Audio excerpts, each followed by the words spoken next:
তুই আমার সাথে ঝগড়া রাখতে আসলে দেখ আমার বন্ধুটার কি পাওয়ার।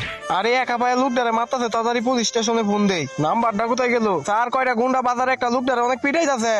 আমরা ফোন দিছি আর আমরা আসবো না। এই প্রথম দেখলাম পুলিশ সময় মতো আইতে। জনগণের সেবা দেওয়ার জন্যই তো আমরা আছি। কেডা ঝগড়া করতেছে চল তো গিয়া দেখি। তোরে যদি দেখছি আমগর বাজারে আর কোনোদিন কাজা শেষ হোক, তাড়াতাড়ি পিছনে যা। কি ঝগড়ার মধ্যে যদি যায় আমরা শুদ্ধা ফিরাইবো। পলায় থাকে, কোনো ঝগড়া শেষ হইছে না। এরপর এমন কিছু হয়েছিল তা দেখার আগে বক্সের মধ্যে পৃথিবীর সারা একটি ছবি আছে, সেটা দেখতে হলে ভিডিওতে লাইক এবং চ্যানেলটিকে সাবস্ক্রাইব করে দিন। আপনি লাইক সাবস্ক্রাইব করে দিয়েছেন তো? এই দেখেন, এই ছবিটিকে যারা সুন্দর মনে করে থাকেন তারাই শুধু কমেন্ট বক্সে আল্লাহ লিখে যাবেন। তার ঝগড়া শেষ হয়ে গেছে, চলেন এখন। কেডারে আমার এরিয়ার মধ্যে ঝগড়া করতেছে? কিছুই তো বুঝতে পারতাছি না। এখানে কি নাচ গান হইতাছে নাকি? এত বীর জমা লাইছেন, যার যার কাছে যান। আর তুই এখানে গরিব আছিস কেন? তাড়াতাড়ি বাসায় যা। এখনো বাসায় যাস না? যা বাসায় চলে যা, আর তোর উপরে চেষ্টা গেছে গা। আমার এরিয়ার ঝগড়া করবো এমন কোনো মানুষ আছে? চল অফিসে যাইগা।